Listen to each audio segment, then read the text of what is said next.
Just trying to think, like, even where to begin with all this, because it's just so crazy.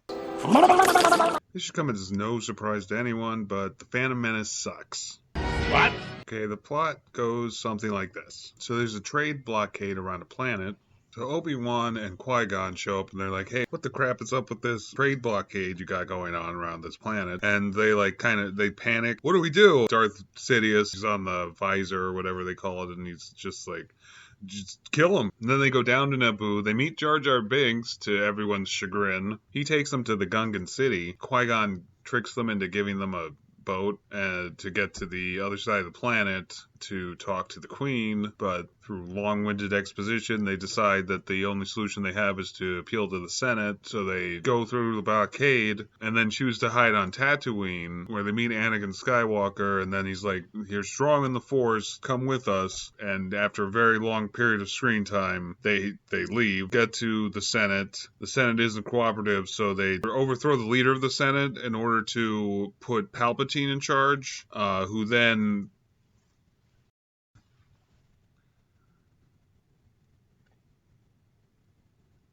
basically, Palpatine doesn't do anything. You know, they do all this stuff to put Palpatine in charge of the Senate. Then they go back to Naboo, appeal to the Gungans, and then the Gungans help them win. The Senate doesn't do anything. So that whole part of the plot is pointless. Anyway, they win this big battle against the Senate, and I don't know, I guess that's it. Oh, and while this is going on, Qui-Gon wants to put Anakin into Jedi training, but the Jedi Council's like, nah, no, he might be evil, don't do it. And then, because Qui-Gon dies and he has Obi-Wan, who just became a Jedi, he's not even a Jedi yet, actually. Because he still has to take the test or whatever it is at the end to become a full-fledged Jedi. And so, but then they're just like, okay, movie's over, it's fine, whatever. You can train him, screw it. That's the plot in a nutshell. Anyway, let's see. What did I like about this movie? Let's do that first, because that'll be really short. I like the song that goes da da da da da da. That was cool. I guess I liked the first 5 minutes of the movie. Everything up until they meet Jar Jar on the planet. No, Mr. Stay. Mr. called Jar Jar Binks. Once Jar Jar shows up, he just totally changes everything in the movie so much and so hard and so fast that everything kind of just sucks after that. But the first 5 minutes I thought were pretty good, actually. Qui-Gon and Obi-Wan show up just to basically ask, hey, what's going on with this blockade you put around this planet? The Viceroy and his assistant or whoever basically just panic, and they're like, I'm not talking to the Jedi. Let's just leave. Let's throw the whole thing off. They're like stoners once the cops show up, just like, oh man, what do we do? I don't know. It's too far. We've gone too far, man. Gotta flush everything down the toilet, man. And then but then they call Sidious, and he's just like, no, kill them. He's like the friend who's just like, no, we gotta push this as hard as possible. And then they blow up the cop car, and the cops are just like, oh crap. And I thought that was fine.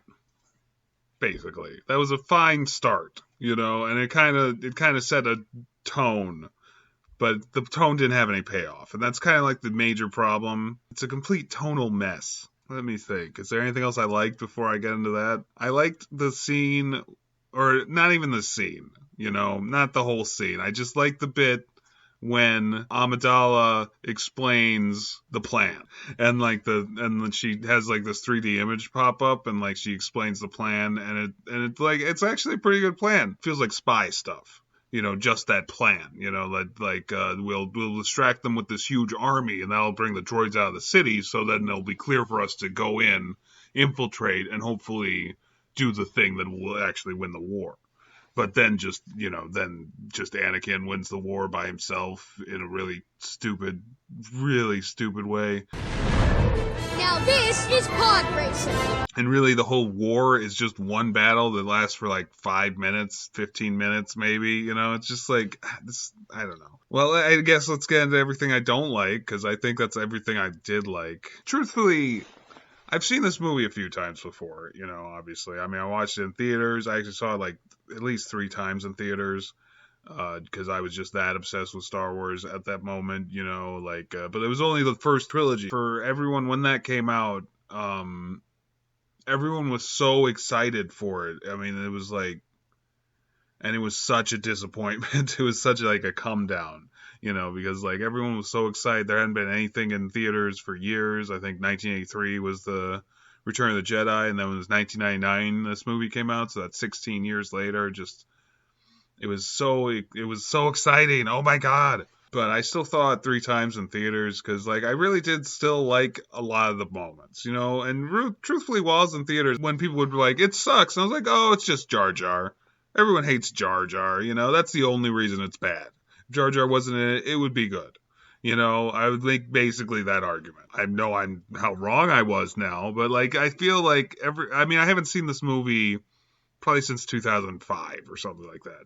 But even though I've seen this like 10 times before at this point, this was definitely the most I've hated this movie watching it. So let's begin in a scene-by-scene analysis. No, I'm not going to do that. Let's just talk about all the major stuff. Okay, first off, the reason the original trilogy was so good was because of the characters. And I'd still argue that, like, Star Wars is better than...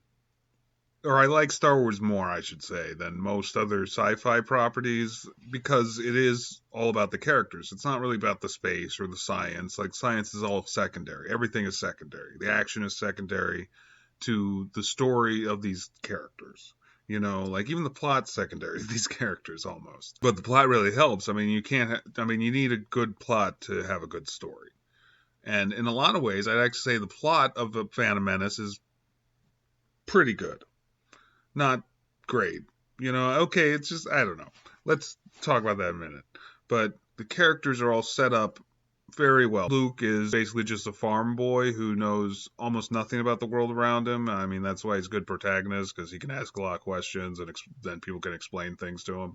And it also explain things to us, the audience. Han is a scoundrel, but, you know, there's, like, interesting character development, too. That's the other thing. All the characters develop in the first one, you know? Like, Luke learns about the Force and becomes a good pilot and stuff. Han learns not to be such a selfish jerk and actually, you know, helps Luke out at the end. Maybe Vader even learns something by killing Obi-Wan. I don't know. Whatever. What I'm saying is, like, characters develop throughout the series, you know, but here there is nothing. Everyone's stagnant. Everyone, we know everything about them the moment we meet them, which isn't very interesting, and nothing grows, you know.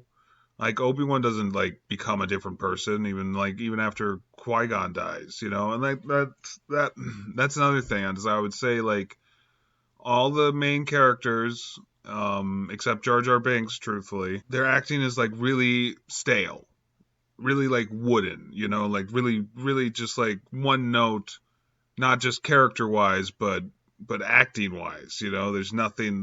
There's almost no scenes which actually feel like we're dealing with human characters. Except like the only acting that's any good is actually all the alien characters are better acted than any other characters. Jar Jar is actually probably the best acting in the whole movie, but he's such an annoying character that it doesn't matter. And he's there the whole movie, and I think George Lucas, when he wrote him, like thought like this is going to be a really funny character. But because everyone's so one note, the only thing about him is that he's supposed to be funny, you know, but he's not.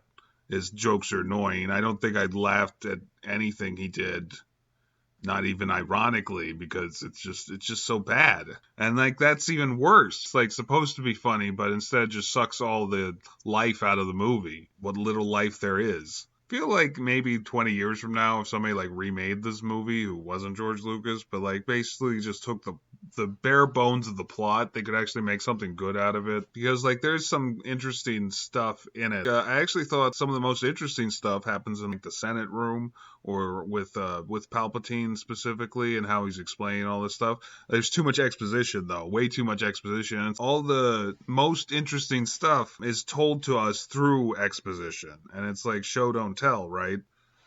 Okay, it's a complete tonal mess. So it's like every scene, it doesn't matter what happened in the scene before it. It's just like, okay, now this is happening. Well, tonally, like most of it is just really boring. So that's the tone. And when it's not, it's trying to either like do this dumb comedy or sometimes get really dark because there's no consistent tone to the movie, everything is wrong.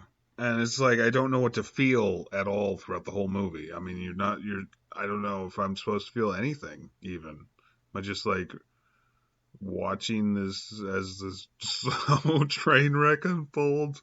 I don't know. A lot of the creative decisions that went into this are just mind-boggling to me. I mean, it's just like, oh, we're supposed to, Anakin has to be in it because it's the prequels. I mean, prequels themselves, I think, are a bad idea. Unless there's really something you want to say about somebody's past, and you feel it has to be told in an entire movie, I guess. But it's just like, there's nothing to do with it, like you've already told the story you wanted to tell. And that story went somewhere. But like with prequels, it's like there's nowhere to go with them, ever. Because like you already have these characters set up, so you have to introduce those characters in them, but everyone knows they're safe. Like no matter what happens, they'll be just like it was at the end of the whatever, or beginning of the whatever movie. So this movie, I guess, the fact that it was even made is utterly pointless. Is what I'm trying to say. And like there's nothing in this movie that made me go like, oh, that's why this untold chapter of Star Wars is finally being shown. It's wrong. I mean, parts of the plot do make sense. Like I said, I feel like if somebody just took like the bare plot of this, it could be decent, like because I think like ultimately it's about two things. About getting Anakin into training with the Jedi, and about Palpatine taking over the Senate. The other things don't really matter, and they're just window dressing. Of course, those other things are what drive the whole story, but like those two, if you just took those two things and made the movie about those two things, you could make a good movie, But that's not what happened, so we just have this garbage. So, rating, half a star out of 100 stars for the first 5 minutes, and that scene I liked with, or not even that scene, not the scene, just that very small bit I liked with Padme talking about the plan to invade the palace. I didn't like the palace invasion itself or any of that. Nope. Well, got that out of the way. Never gonna watch it again. What?